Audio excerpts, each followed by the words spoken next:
Hello, good morning, नमस्कार। मेरा नाम है आरजे राज। आप देख रहे हैं 1204th episode of Nagpur most happening Facebook live show, जिसका नाम है राज की बात बी सॉर्टेड के साथ। मेंटल हेल्थ पर एक ऐसा शो जिसे समझने की जरूरत है, जिसे शेयर करने की जरूरत है और समाज में एक किस्म की एक भावना, एक सोच, एक मानसिकता क्रिएट करने की जरूरत है। इस शो के माध्यम से हम अलग अलग विषयों के ऊपर में बात करते हैं और हम नागपुर शहर की सेंट्रल इंडिया की जानी मानी साइकोलॉजिस्ट से हम एक विषय पे इसीलिए चर्चा करने की जरूरत समझते हैं क्योंकि कई सारे ऐसे विषय होते हैं जिसको लेकर मन में कई सारी भावनाएं आती हैं, मन में कई सारी प्रतिक्रियाएं आती हैं, लेकिन जब वो जिंदगी में उसको इम्प्लीमेंट करने की कोशिश हम करते हैं तो हमारी जिंदगी उथल पुथल हो जाती है।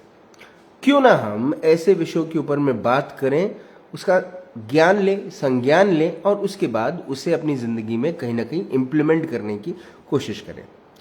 सेंट्रल इंडिया की जानी मानी साइकोलॉजिस्ट सोनल फुके मैम हमारे साथ। मैम नमस्कार। हेलो मैम, स्वागत आपका राज की बात में।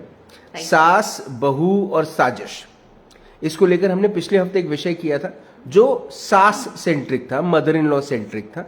हमने उसके ऊपर में बहुत सारी बात करी। आज हम बहुओं के ऊपर में बात करने वाले हैं, तो it will be daughter in law special show. Ma'am, सबसे पहले जब पिछले हफ्ते हमने एक स्ट्रैटेजी, ये शब्द का बहुत बड़ा इस्तेमाल किया था। सबसे पहले ma'am, what is that one thing that a mother in law should understand about a daughter in law, जो एक डॉटर इन लॉ के लिए शायद एक स्ट्रगल भी होता है कि मेरी सासू माँ मुझे समझती नहीं है, कैसे शुरू करें? जब एक डॉटर इन लॉ आती है ना नए घर में, तब वो बहुत ज्यादा इनसिक्योरिटी के साथ भी आती है क्योंकि उसके लिए तो हर चीज नहीं है। और साथ में वो ये बहुत ऐसे सोच के आती है कि उसको वो फैमिली डायनेमिक्स में अपने आप को कैसे प्लेस करना है जी, क्योंकि वो किसी के भी पर्सपेक्टिव्स नहीं जानती है, क्योंकि वो हर इंसान उसके लिए नया है। तो उसके लिए ये बहुत इम्पोर्टेंट चीज है कि उसके फैमिली सेटिंग में उसका रोल क्या है और उसकी जगह क्या है। वो तो थेरोटिकल जगह तो उसको मालूम है कि वो ये इंसान की वाइफ है और ये इंसान की बहू है और अभी वो ये फैमिली की एक पार्ट है जी। लेकिन वो फैमिली में वो कहाँ स्टैंड करती है, वो फैमिली डायनेमिक्स में वो कहाँ है जी, ये वो अंदाजा लगाने की कोशिश करते रहती है और अपने आप को एडजस्ट करने की कोशिश करते रहती है। तो ये चीज हर इंसान ने, पर्टिकुलरली मदर इन लॉ ने, क्योंकि वो एक माँ तो है ही, तो ये बहुत जरूरी है ये सोचना कि वो फैमिली डायनेमिक्स में अपने आप को बराबर एडजस्ट कर पा रही है या नहीं कर पा रही है। मुझे लगता है सबसे पहली बात ये याद रखनी चाहिए कि वो अपने आप को सेटल इन करने की कोशिश कर रही है। जैसे मैं हमेशा एग्जांपल्स कॉर्पोरेट वर्ल्ड के साथ कंपेयर करती हूँ कि जब कोई नया जॉब ज्वाइन करता है, नई कंपनी ज्वाइन करता है, तो वो अपने आप को सेटल इन करने के लिए थोड़ा सा जरूरी है कि बाकी के जो लोग हैं वो उस इंसान को एक सेंस ऑफ बिलोंगिंगनेस दे। तो ये सबसे ज्यादा जरूरी है कि उसको इंक्लूडेड लगना चाहिए फैमिली में। एक कॉर्पोरेट्स के लिए मैं एक जो ट्रेनिंग प्रोग्राम लेती हूँ साइकोलॉजिकल सेफ्टी पे लेती हूँ।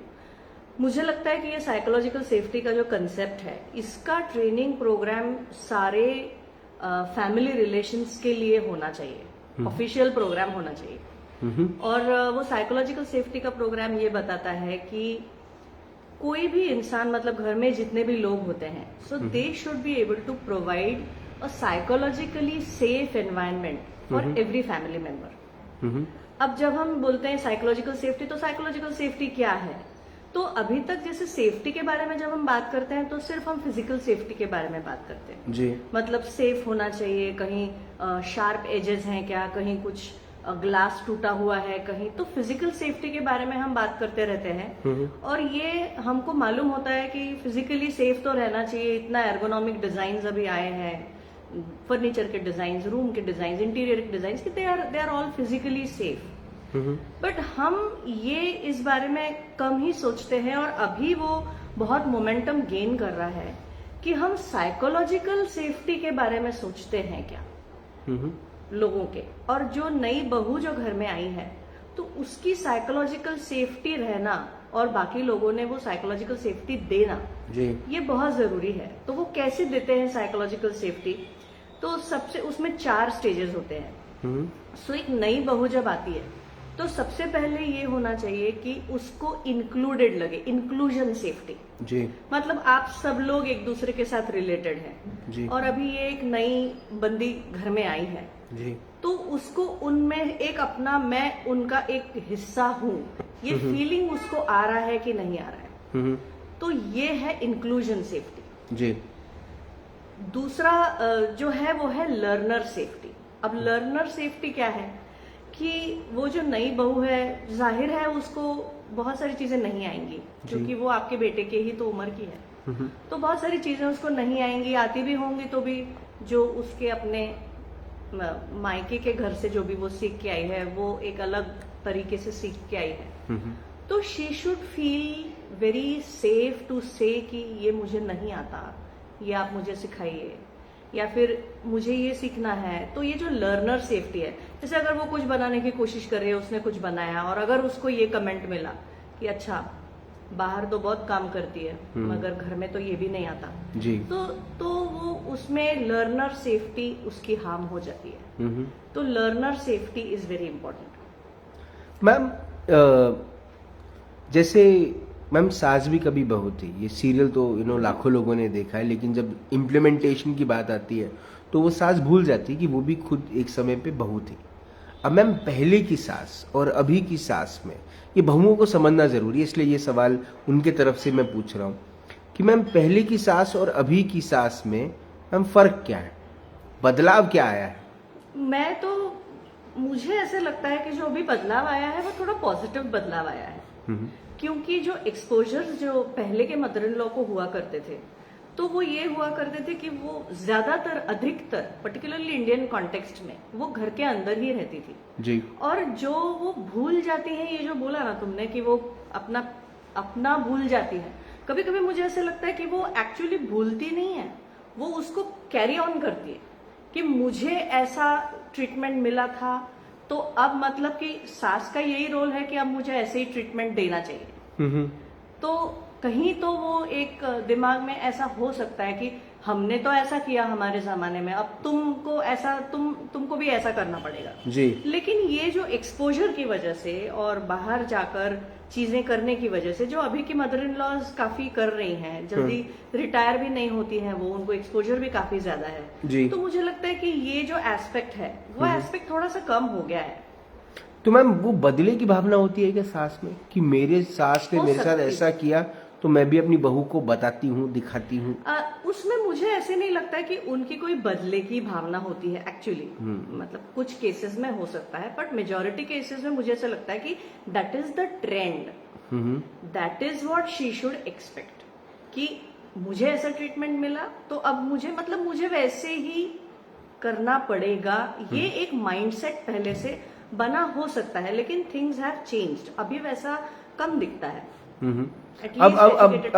अब मुझे ऐसा लगता है कि कहीं ना कहीं जो सासू माँ है वो अपना just more for attention grabbing हो सकता है कि वो ये सोचे और ये कहे कि मेरी सास तो बहुत ही अलग लेवल की महिला थी, मैं तो ऐसी हूँ, मैं तो तुमको इतनी फ्रीडम दे रही हूँ, मुझे तो घर से बाहर निकलने के लिए भी 10 बार पूछना पड़ता था, तुम तो बस एक बार मुझे कह के जाती हो।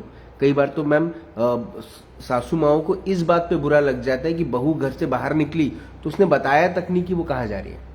ये कॉमन प्रॉब्लम है, ये कॉमन प्रॉब्लम। लेकिन मुझे ऐसा लगता है कि इसमें ना उनके जो ब्रिंगिंग अप जो उनका हुआ है वो काफी बड़ा रोल प्ले करता है।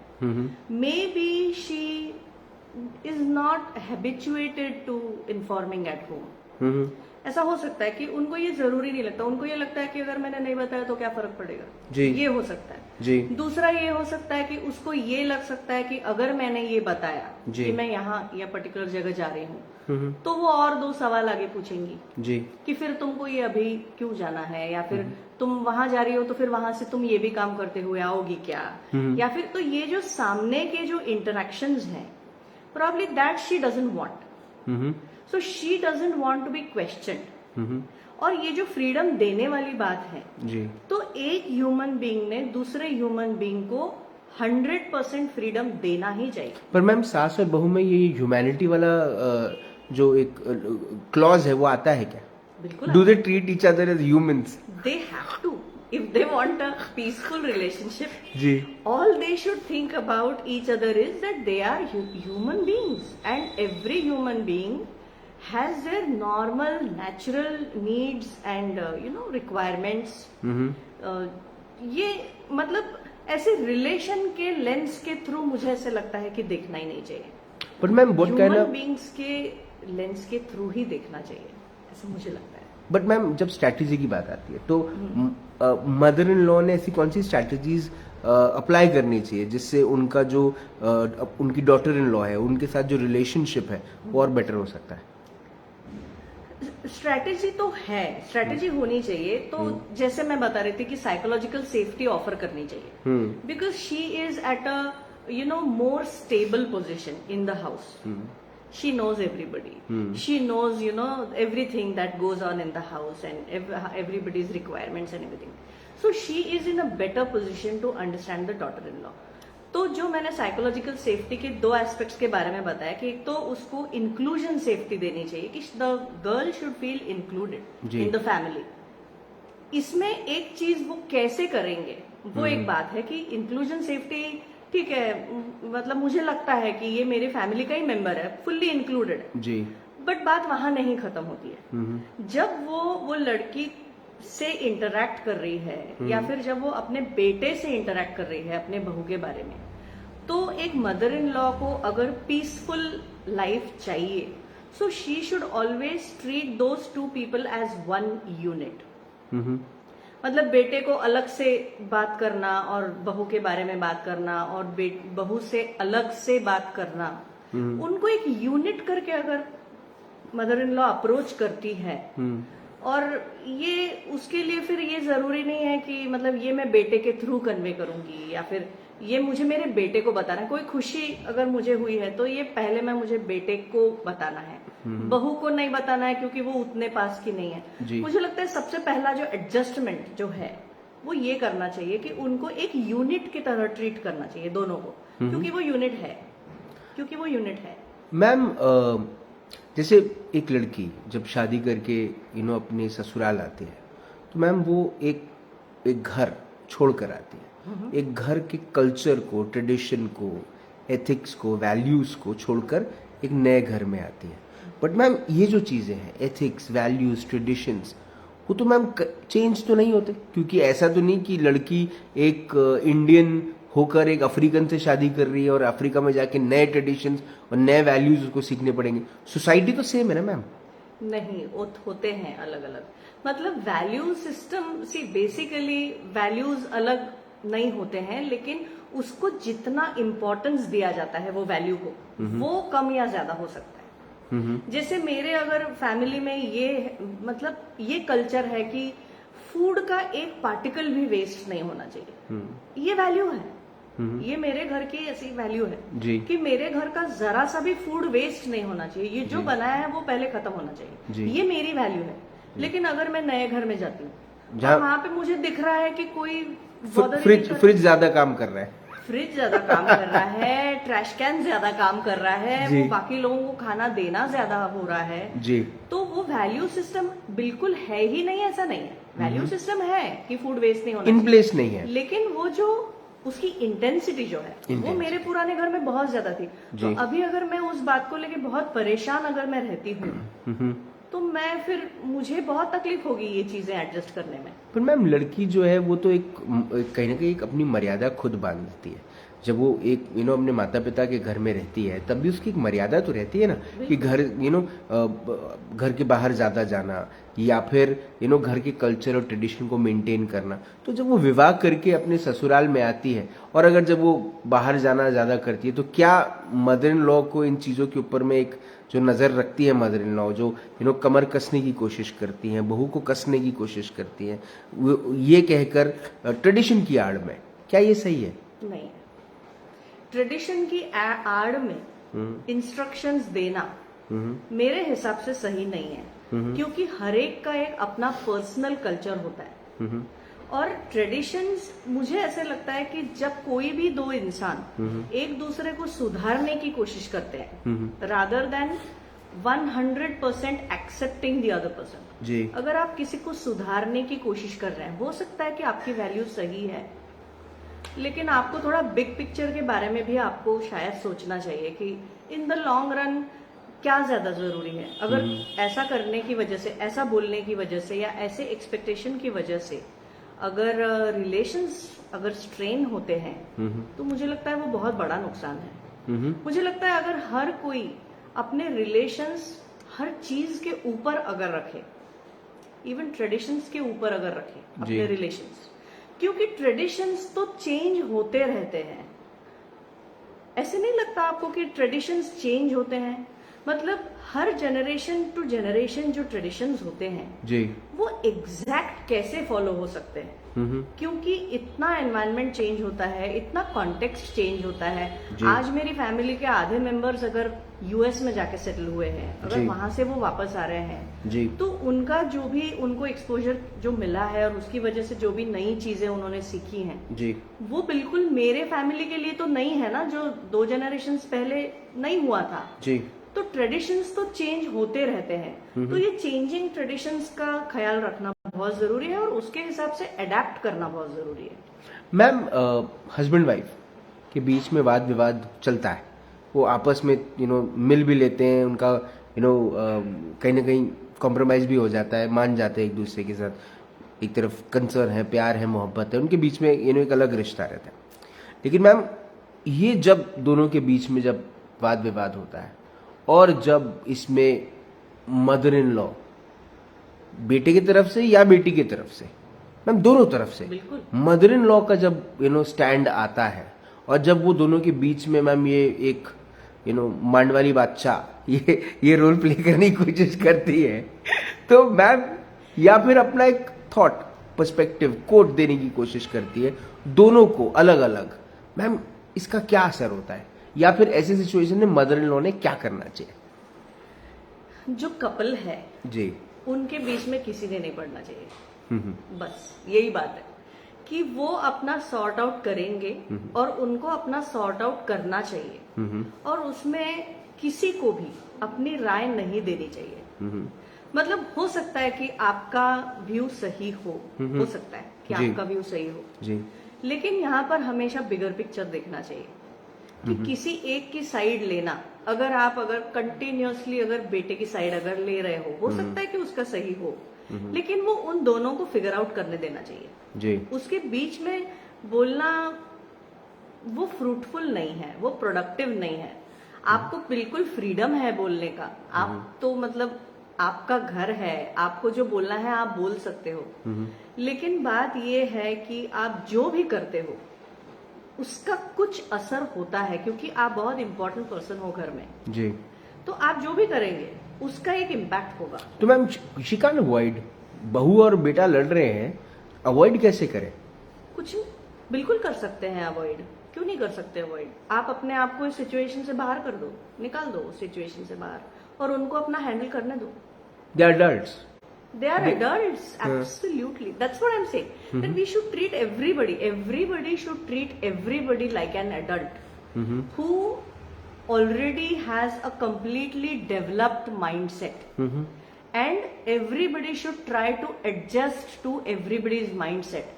So rather than अगर किसी बहू को लगता है कि मेरी सास थोड़ी सी अगर सुधर जाए तो मेरा लाइफ इजी हो जाए, ये जब किसी बहू को लगता है तब वो सही डायरेक्शन में नहीं सोच रही है। अगर किसी सास को ऐसा लगता है कि मैं थोड़ा अपने बहू को सुधार दूं तो मेरी लाइफ अच्छी हो जाए या सबकी लाइफ अच्छी हो जाए, तो वो भी सही डायरेक्शन में सोचना नहीं है, क्योंकि यहाँ पर सब एडल्ट्स हैं और यहाँ पर ठीक है, फैमिली ट्रेडिशंस हैं, फैमिली वैल्यूज हैं। मैम एक बेटे के पर्सपेक्टिव से ये बात मैं पूछूंगा। अब मैम बहू और सास शुरुआती समय पे बहुत अच्छे दोस्त बन जाते हैं, मैत्रिणी बन जाते हैं, है ना? साथ में शॉपिंग, साथ में मूवीज, साथ में किट्टी पार्टीज, सास अपनी बहू को लेकर जा रही है, हर किट्टी में इंट्रोड्यूस करवा रही है, उनके दोस्तों से इनवाइट इंट्रोड्यूस करवा रही है, हर फैमिली फंक्शन में जहाँ नहीं भी जाना चाहिए एकदम से वहाँ रिश्तेदारी बढ़ जा रही है, क्योंकि सास अपनी बहू को हर जगह लोगों से मिलवाना चाहती है। कट टू, किसी बात पे दोनों की विवाद हो गया, और मैम पहले जब दोस्ती थी तब बहू कई बार सास को कुछ बात विषय बेटे के बारे में जब करती थी, अपने पति के बारे में, तो सासू बोलती थी अरे उसका क्या लोड ले रही, मैं बोल रही हूं ना, मैं उसको बोल दूंगी। और वहीं पर फिर बहू का जो पति के लिए इंपॉर्टेंस है वो घटता जा रहा है, क्योंकि she is influenced and inspired by the mother in law. Cut to, ma'am world war हो जाता है, मतलब सास बहू में पंगा हो जाता है। और मैम अब जो बेटा है वो मैम उस सिचुएशन में है कि माँ की तरफ जाए तो माँ की पल्लू से पकड़ा हुआ बच्चा, और अगर बीवी की तरफ जाए तो पत्नी का बंदर, हाँ गुलाम, ये एलिगेशन लगना शुरू हो जाते हैं। माँ सडनली मैम तुरंत में बटन दबा के माँ का रोना शुरू, और तुरंत में बटन दबा के बीवी का मूड खराब। तो जो लड़का है, जो पति है, वो मैम दोनों इस साजिश के बीच में बिल्कुल मैम लहसुन जैसे पिस रहा है, जैसे उसको साउजी में पूरा इस्तेमाल किया जाएगा। मैं आपको रियल लाइफ एग्जांपल्स दे रहा हूँ मैम। मैं आई एम श्योर जितने भी आदमी ये शो देखेंगे, पुरुष ये शो देखेंगे, वो अपने आप को इस सिचुएशन में पाएंगे। हम ऐसी सिचुएशन में क्या करें मैम? ऐसे सिचुएशन में जो अब मैम इसमें ये अडल्ट वाला थोड़ी एप्लीकेबल होगा कि भाई सास और बहू भी अडल्ट हैं, तो उनको अब एप्लीकेबल होगा, क्यों नहीं एप्लीकेबल होगा? ये बात को समझो कि सास मतलब तुम्हारी माँ, लड़के की माँ जी एक एडल्ट है कि नहीं? जी है। और जो बहू है वो एक एडल्ट है जी। और वो दोनों अपना मैटर सॉर्ट आउट कर सकते हैं मैम, कर सकते हैं ना जी। तो जो मैंने बोला कि जैसे सास ने जैसे करना चाहिए कि कपल के बीच में बोलना ही नहीं चाहिए जी, वैसे ही बेटे ने दोनों के बीच में बोलना ही नहीं चाहिए, बोलना ही नहीं चाहिए।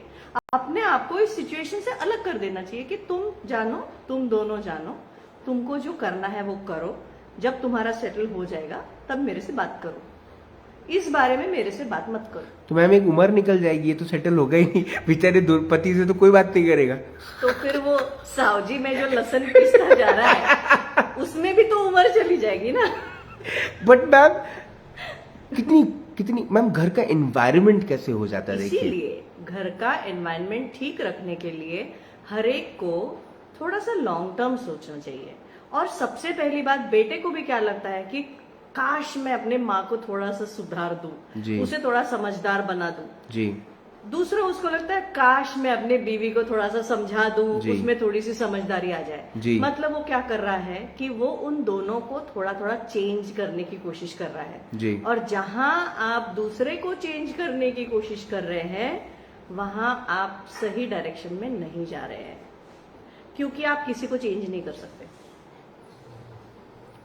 सच बात है, नहीं चेंज कर सकते, क्योंकि इतना अगर आसान होता जी, क्या हम खुद को चेंज कर सकते हैं? हमको खुद को चेंज करना जो पूरी तरह से हमारे हाथ में है, कैसे सोचना, कैसे फील करना, सब हमारे हाथ में है, वो हम नहीं कर सकते।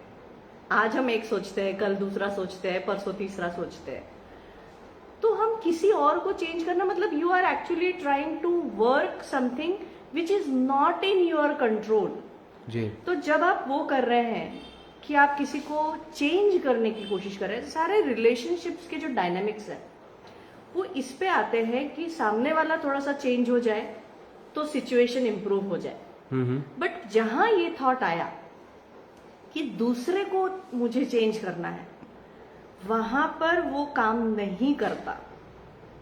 और इसीलिए सबको एक एक ह्यूमन बीइंग की तरह देखना चाहिए। वो लेंस जो है कि मेरा बेटा है, मेरा बेटा तो मेरी सुनेगा, मेरा हस्बैंड है, मेरे हस्बैंड ने तो मेरी साइड लेनी चाहिए जी। उसको एक एब्सोल्यूट इंडिपेंडेंट इंडिविजुअल्स की तरह अगर आप सोचें तो ये सारा कॉम्प्लिकेशन ही खत्म हो जाएगा।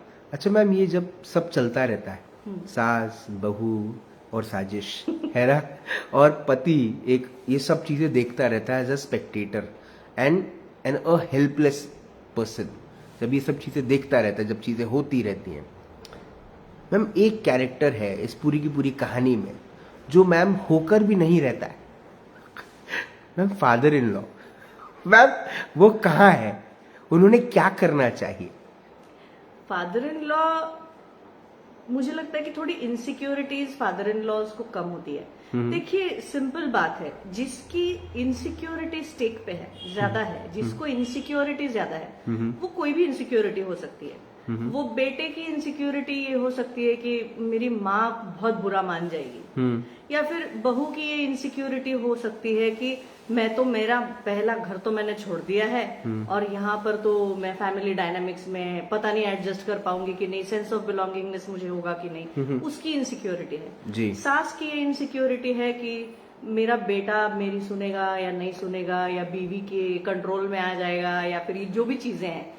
तो ये इनसिक्योरिटीज हैं, और इनसिक्योरिटीज की वजह से सारे प्रॉब्लम्स, क्योंकि आप सही तरीके से सोच नहीं सकते हो जब ऐसी इनसिक्योरिटी आती है जी। तो मुझे लगता है कि ये सारे सेटिंग में फादर इन लॉ की शायद एक इनसिक्योरिटी कम होती है, because he is doing certain things which needs to be done, so he has played his role, he is playing his role, he has to be by the side of his wife, he also has to think about his son, पर ये सारे process में, अच्छा अब again every situation is different जी, every household is different जी। हम ऐसे कैद नहीं कर सकते लोगों के किस तरह से डायनामिक्स हैं, क्योंकि एवरी पर्सन इज डिफरेंट, तो वो तो है ही। मगर मुझे लगता है कि जहां पर वो इनसिक्योरिटीज कम होती हैं, जो कि फादर इन लॉ के रोल में वो शायद इनसिक्योरिटीज थोड़ी कम होती हैं, because most likely that person has spent most of his life outside the house जी, earning bread for the family, trying to make both ends meet, trying to give education and trying to एक provider का जो role होता है जी। सो ये case में I don't think he has a specific role to play. So, ma'am, he would choose Mohammad Rafi better than choosing this, which is happening inside. I think that is the best policy. Mohammad Rafi should really come handy for everybody. Ma'am, I think both these episodes of Saas Bahu and Sajish, part 1 which was women, a mother-in-law specific, and part 2 which was Bahu-in-law specific, was amazing. I think these both episodes are, should be a family show. They should sit together and watch this show, and probably ma'am, watching this show would help them making, having a lot of peace in the house, and that peace will bring a lot of everything, probably all the love, all the happiness and good of best of health and mental health at home, and which would definitely end with a lot of smiles. आपने अपना वक्त दिया, आपने हमसे बात करी, आपने सास बहू के बीच की जो साजिश है उसे खत्म करने के लिए स्ट्रैटेजीज समझाई, उसके लिए बहुत बहुत धन्यवाद। Thank you so much ma'am. Thank you. Sonal Fakir ma'am से बात हुई, मुलाकात हुई। ये बड़े इंटरेस्टिंग एपिसोड्स है, part number 1 and part number 2 of Raaz ki Baat be sorted. और कोशिश तो यही है कि जिंदगी सॉर्टेड रहे, और होता यही है कि हमारी जिंदगी सॉर्टेड होती नहीं है, और हम उसको सॉर्ट करने के लिए ऐसी चीजें कर बैठते हैं जिससे और चीजें कॉम्प्लिकेट हो जाती हैं। मुझे ऐसा लगता है कि सास बहू दोनों ने जिंदगी में 2 पॉलिसीज का एप्लीकेशन करना चाहिए। पॉइंट नंबर 1 और रूल नंबर 1 इज घर में शांति बनाए रखें, and rule number 2 rule number 1 follow करें। As simple as that. घर में शांति जब बनाए रखेंगे दोनों मिलके, तो घर में सब कुछ रहेगा। और घर के पुरुष को खुश रखें बिना झगड़ा किए, क्योंकि अगर घर का पुरुष खुश रहेगा ना, तो बाहर जाकर और भी ज्यादा काम कर पाएगा, और भी ज्यादा सुख समृद्धि घर लाने की कोशिश करेगा। आपसे फिर होगी मुलाकात इन राज की बात। तब तक अपने घर में शांति बनाए रखें, सास और बहू साजिश न करें, एक दूसरे से प्रेम करें, जिंदा रहें। जय हिंद।